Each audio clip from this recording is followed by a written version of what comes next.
maanta halkan waxaanu ku guddoonsiin doonaa wasaaradda caafimaadka ee Soomaaliland gobolka Sool qalab caafimaad iyo tiim caafimaad oo ah ka hortagga cudurkan COVID-19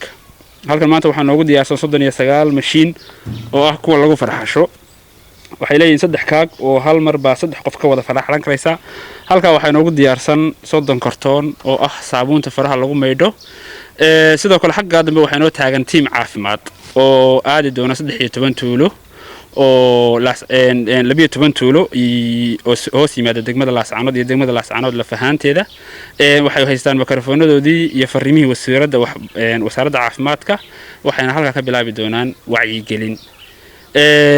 talaabadan waxay u qaaday hay'adda ADRA iyadoo fanka ka helaysa SIDA oo ah hay'adda gargaarka u qaabilsan Sweden iyo EU oo ah midowga Yurub si looga hortago faafitaanka caabuqan dunida aafay ee COVID-19 waxyaabaha ugu fiican ee laga hortagi karo caabuqan waxaa ka mid ah faraxalka oo la joogteeyo sidaas waxaan u sameeynay 39 mashiin oo 13 goobood loo qaybin doono ama 13 tuulo walba waxay yeelan doontaa 3 mashiin oo la dhigi doono goobaha ugu waaweyn ama ugu muhiimsan si loo ilaaliyo faafitaanka iyo soo gudubka cudurkan ee heer tuulo ama heer degmo sidoo kale waxaynu haysanaa saabuuno hadda 30 kartoona laakiin mar walba la sablay garoon doono muddo 6 bilooda ayaa hawshan ama response-gan uu socon doona 6 biloodba shaqaalaha incentive-kooda iyo wacyigelintooda hay'adda ADRA ayaa bixin doonta maintenance-ga qalabka iyo mataqaana wacyigelinta ay halka ka sii qaadan doonaan insha Allah ta'ala muhiimaddan waxa weeye in cudurkan sida ugu ba'an ama ugu fiican loola dagaalamo waxaan aad iyo aad u mahadcelinayaa isuduwaha wasaaradda horumarinta caafimaadka Soomaaliland gobolka Sool Maxamuud Khaliif oo arintan nagala shaqeeyay qayb weyn ka qaatay hadiya jeerna heegan u ah mataqaana sidii looga hortagi lahaa cudurkan ama aynu uga adkaan lahayn gobolka Sool ahaan iyo mataqaana ka deegaan ahaanba saaka waa amba bixintii ama qaybintii qalabka deegaamadii iyo tuulooyinkii iyo meelaha ay ka shaqeynayeen loo geyn doono waxa ila joogo dhinacayga taagan isuduwaha wasaaradda caafimaadka waxaanu joognaa xarunta hay'adda ADRA ay ku leedahay gobolka Sool runtii mahadiyaha ka gaadho waxay halkan ugu wareejisay hay'addu agab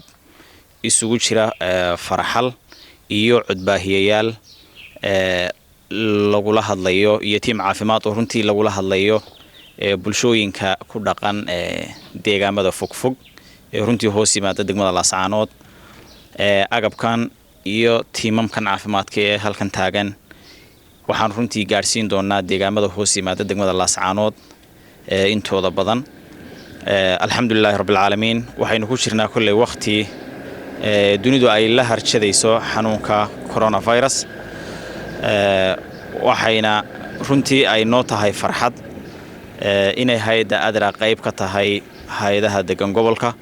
ee horena uga qayb qaadanaysay caawimaadda wasaaradda caafimaadka ama isgarabtaaga wasaaradda caafimaadka runtii saakana aad baan ugu faraxsanahay inaan kala wareegno agabkan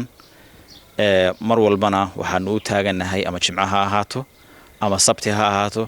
ama habeen ha noqoto ama maalin ha noqoto waxaanu u taaganahay sidii aanu ula dagaalami lahayn xanuunka coronavirus ee dunida aafeeyay waxaan runtii u taaganahay sidaan bulshada damage ama dhaawac uga soo gaari lahayn xanuunkan halista aniga iyo tiimkayga caafimaadka oo runtii halkan taagan dhammaantood waxaan aad iyo aad u appreciate garanayaa shaqaalaha wasaaradda horumarinta caafimaadka oo runtii mar walba garabka iyaga taagan si hagar la'aan u shaqeynaya waxaan iyagana mar labaad iyo mar saddexaad buu celinayaa hay'adda bixisay agabkan